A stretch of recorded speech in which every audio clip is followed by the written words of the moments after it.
day Jer proposed, we were actually at his best friend's wedding. We were just having a normal night. I knew something was going on because everything that's been going on was a little sneaky. To my surprise, there was tons of candles lit and they were all in a row, and Jer was at the very end of that. I snatched her for a few hours before she had to fly back to work and brought her up to the top of the roof. He was like, I need to ask you something. I was so surprised at that point. I was just like, oh. And I was like, what? And he was like, will you marry me? And I was like, And then when he asked me, I was just like, yes! And then I said yes. Then I said yes. The rest is history.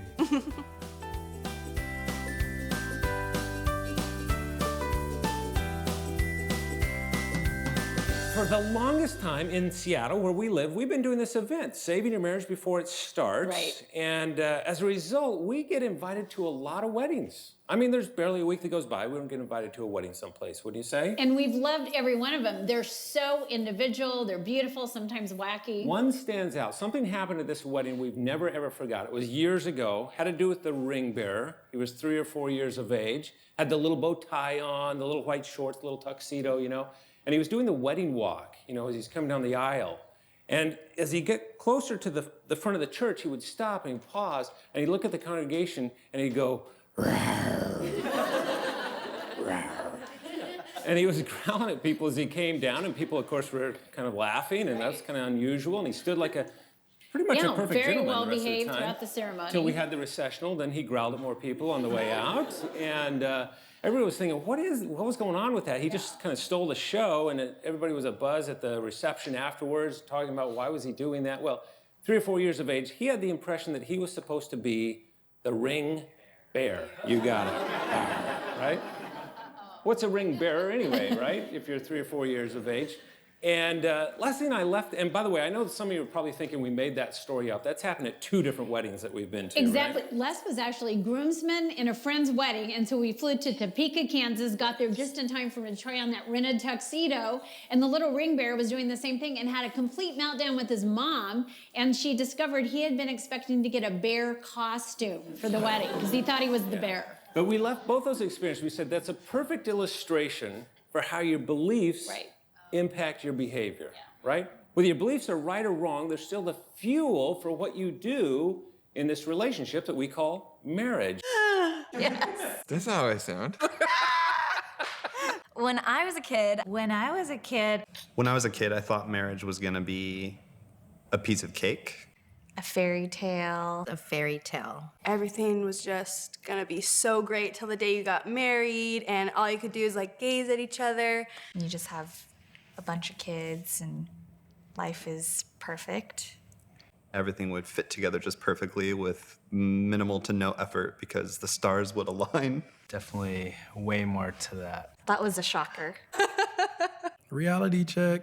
So lots of misbeliefs when it comes to marriage, and what are some of the most common that we run into? Here's one that trips up so many couples because we don't even realize it, but we step into married life believing that we expect the same things from marriage. In other words, that the ideal image that I'm holding in my mind's eye of the perfect marriage, I just assume matches your ideal for the perfect marriage. I mean, you know, I just assume we're on the same page that way. And it doesn't always turn out to be the case because our expectations are shaped by some pretty powerful sort of unconscious forces. We don't know they're there, but they shape our expectations and they really can stun us then when we get married and it doesn't turn out the way we pictured it. Yeah, and the first one is what we call unspoken rules, right? I mean, you don't know you have rules about marriage and the way your marriage should roll out until you get married and your spouse starts to break your rules, right? And then you go, wait a second, you don't do it that way in a great marriage. That's not the way it's supposed to work. And it can be so shocking. Like for me, I remember— And by the way, these aren't moral rules or ethical. No. These are just like unspoken rules about how life should be lived. I admit that I thought Janae would be more organized. I thought Art would be a handyman. We still have things that need to be done around the house. I'm not a handyman. That's what the in-laws are for. My father-in-law is a great handyman. That's who I call. and I was really hoping that she could help me organize things, and it's hasn't been the case. Daddy, Art didn't do this. Can you come over and help hook me up? Thanks, Daddy. Oh, I love you. I'm not mad.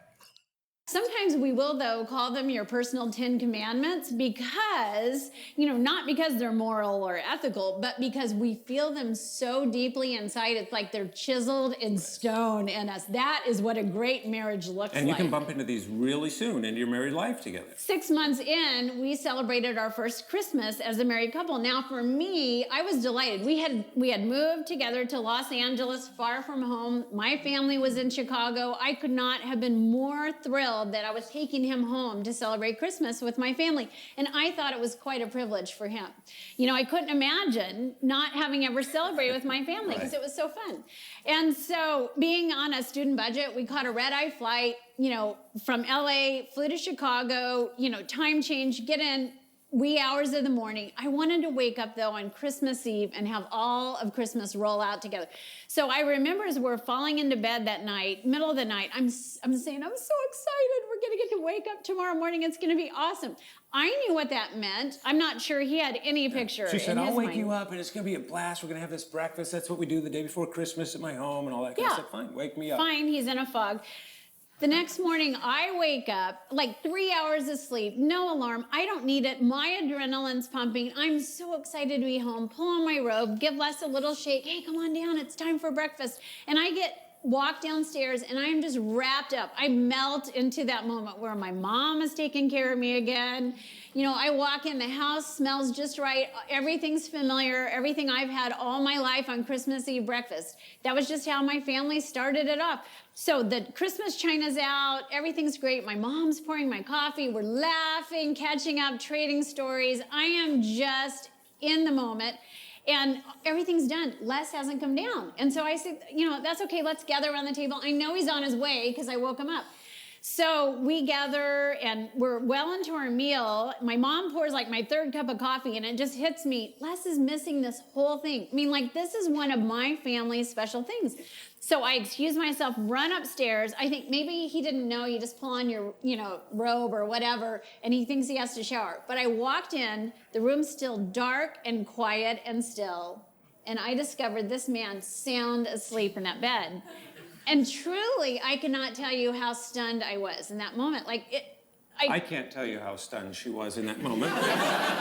Because you came over and you shook me again, not so gently. Wasn't loving. No, it was not loving at all. And I'm waking up. I've had like 3-4 hours of sleep. I'm waking up and I'm thinking, where am I? And who's this woman? And, why is she yelling at me? And she's tearing up and she's saying, you knew this was important to me. I can't believe you're missing the breakfast. Don't you love me? And I'm thinking, my goodness, don't I love you? I just missed a meal. It's not that important, is it? But and the reason I didn't know it was important, did you know it was that important to you until I did that? No, it never occurred to me. Yeah, and the reason I didn't know it was important because in my home, we didn't do it that way. In my home, we did it the right way.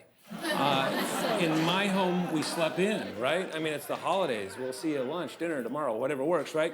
But that's the power of these unspoken rules. We don't even know they exist until our partner begins to break those, exactly. those rules. And it can be as surprising to us how much we react to that. They take on a power. I grew up, my parents wanting to go have fun, just do a bunch of activities and events when we go on our vacation. And I found out, especially from our honeymoon, she wanted to do nothing. Before we got married, I did not realize how being on time was a huge deal to him. And that's all that she did, because that's what she grew up doing. It drove him crazy. I wanted to go do stuff. I didn't realize how much time we'd be waiting on Janae to get ready in the mornings. It definitely took me by surprise. Yeah, so where do these rules come from? It's not like we sit down and go, I'm going to have a rule about, breakfast before Christmas. Where do they come from? They come from our home, right? The home we grew up in, our family of origin. Even if we resist them, have you ever noticed this? You ever thought to yourself, man, I'm never going to do it the way Dad did it, And then someday down the line, you're going to go, wow, when did I become my dad? Because it just somehow, we call it an introject in psychology. It's a big word, but it's almost a word picture. It's because it's almost like you're getting injected with ways of being from your family of origin, even if you resist them. Let me give you a quick example. I grew up in a home, 2 older brothers, Rich and Raj, and Mom, of course, Dad, myself, Mom was the only female in this family of 5. Anybody grow up in a similar kind of home? All right, so I don't know if your mom was at all like mine, but my mom decided, in spite of having all these men in the house, she was still gonna raise us with a little bit of etiquette, you know? And I could give you so many examples. One stands out. Didn't matter how kind of informal the meal was, just the family around the kitchen table, Mom would never put a bottle of ketchup on the table. Any idea what she'd do with the ketchup? Yeah, she'd put it in a little dish and you would spoon it out. And my pinky goes up whenever I just think about it, you know? And so I thought to myself, you know, Mom, just put the bottle out on the table. It doesn't matter, it's just to us. Oh no, honey, this is the proper way. This is how we're gonna do it. And my brothers would chime in, yeah, Mom, put it out there. And sometimes my dad would try to help out. Laura Lee just put it out there for him. And I can remember saying, because she was always, you know, she'd stick to her guns, but I said as a kid, even out loud, I thought, man, whenever I get my own house, I'm gonna get my own bottle of ketchup, right? I'm gonna get 5 or 6 of them, just leave them all over the place if I want to, right? And I eventually did get my own house. Les and I moved from from Chicago to Los Angeles, moved into this little tiny apartment, that little tiny kitchen. You remember that? You could hardly move around in that thing. But I bet we've been married less than a week. You'd set the table, we're having hamburgers or something. I came in, right in the middle of this table, big squeezable bottle of Heinz 57 ketchup. How do you think I reacted? What, are you born in a barn? You don't put a naked bottle of ketchup out on the table, right? You put a little dish, you spoon it out. Of course, I didn't want to be that way. My mom made me that way, just like your mom made you certain ways too. In my home growing up, When I was growing up, we ate healthy. My mom cooked a meal at home every night. you come in the house, you lock the door. It's always got to be locked. We got to be safe. Now we eat out a lot, which is fine. It's fine. I grew up in a neighborhood where nobody locked their door. My mom would scream if the door was locked. I like to eat out when there's nothing ready to eat. Yeah. So I'm coming home from the grocery store. I'm carrying about 5 bags because I don't want to go back to my car. I go all the way to the door, and to my disbelief, the door was always locked. Charmer. So Jared knows that after work, he's gonna leave it open and I will lock the door. And that's our new It's rule. always open now. That's what an interject is all about, and we all have them. That's why we don't even know that rules exist until we get married and our spouse begins to break those rules. Exactly. And it's such a powerful and unexamined force, but it's not the only force that shapes our expectations, because just like we have unspoken rules, we also have these sort of unconscious role expectations for marriage. Because without even realizing it, every one of us has been hardwired to receive love in some really specific ways. I mean, we don't even realize it, but what happens is we feel most loved when our spouse does very specific behaviors. You know, we've been trained what it looks like to have a very loving husband or be a very loving wife. And that comes from TV, it comes from the home we grew up in, Yeah. all that kind of stuff. Leslie grew up in a home where Dad always opened her doors. Absolutely. I mean, like the car door. And my mom's. For your mom. Yeah. And I think it's wonderful. Any guy do that, like consistently? Okay, Look at that's those wonderful. heroes out there. Fantastic. Love that. I just never saw that modeled. I mean, just, you know, but Leslie, like you guys would go to the grocery store just to run an errand. Yeah. And her mom would just sit in the front seat and her dad would get out and he would walk all the way around the car, right? And open it and they'd just sit there and look out the windshield until he did that, you know, and Leslie would be there too. Right? Indeed. I mean, it was a colossal waste of time in my opinion, but I'm not knocking. I think it's wonderful that you do that. I just never saw, Dad never did that for my mom. I mean, he said that's why we got power locks. I mean, why would we take time to do that? And so the first couple of dates Leslie and I went on, you know, I'm halfway to the restaurant. She's still sitting in the car like, all right, I'll get a table. Come on when you can, you know. And so Right. that's an unconscious role expectation in your mind. You thought a loving husband will do that. If you loved me, that's how you would reveal it to me. Right. And we have so many of those. You know, we don't realize it, but it can really catch our spouse off guard. They don't know that's the script. They don't know you only feel loved when certain behaviors happen. And they can feel broadsided. Like, I love you deeply. Just because I don't open your doors has nothing to do with how I feel about you. But you, that's a trigger for you because that was hardwired in you. And that's what an unconscious role Absolutely. And that can expectation. have to do with how a husband is supposed to think or talk or feel. For and- you, one of the ways I devastated you was I don't do maps. Yes. Like, I didn't know if you're a loving spouse, you navigate for whoever's driving. In my home growing up, Mom always helped Dad navigate the trip, Yeah. right? And had maps out or whatever. That never occurred I was to you. completely oblivious, cannot read a map. Basically, it's not in my skill set. Well, I remember once we were in downtown Seattle. We're trying to find this restaurant, Yes. and we didn't have a GPS thing in our dash. We're looking, and Leslie said, "I'm going to be a loving wife, man. I'm going to help you find this place." And she has this map out, and I look over, and she says, "This street does not exist in downtown Seattle." And I look over, and I start to laugh. She said, "What are you laughing at?" And I said, "You have a map of Tacoma, Washington out, right?" Not gonna happen. No, right? No. So unconscious role expectations, we all have them. This Right. is what a loving wife does. This is what a loving husband does. Yeah. And if they don't line up with our reality, we think, man, That's right. maybe I married the wrong person. It can be that powerful. So it is powerful. Those kind of expectations. I mean, the unspoken rules can be about anything as well. It can be about, what does it mean to be on time? It can be about who's supposed to, manage the home, the How car. do you celebrate birthdays, Yeah.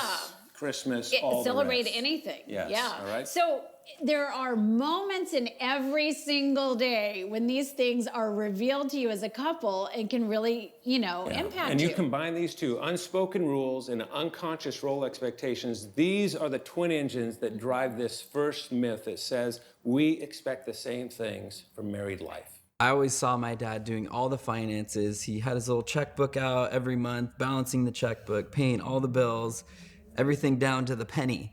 So I always just assumed that when I get married, I'm going to be the man of the house and I'm going to do all the finances and pay the bills and make the budget and everything. So growing up, family time was like the most important thing. So I don't think John expected that I wanted to hang out with all of my siblings, constantly. Turns out when we got married, she's much better at the finance stuff than I am. Like But every day of the week. You have 7 siblings? 6. Or 6? Well, it feels like 7. I was raised by a single mother and she handled all of the finances and everything. So I was very aware of, it's very money conscious just growing up. But it's important because we I mean, have I a work big with my Italian sibling. family, and it's nice Yeah. to hang out with family a lot. Yeah, like maybe once every 2 weeks or something instead of That's how drive it is across for him. town That's what he wants, 45 minutes each way. But And so I just felt like that was just naturally became my role. And thankfully, Jer is okay with that. And of course, this whole thing gets really personal when you start to do the workbook Right. exercises and begin to really flesh it out and you go, whoa, there's some real insight here. That's right, because that kind of awareness is so curative. Yes.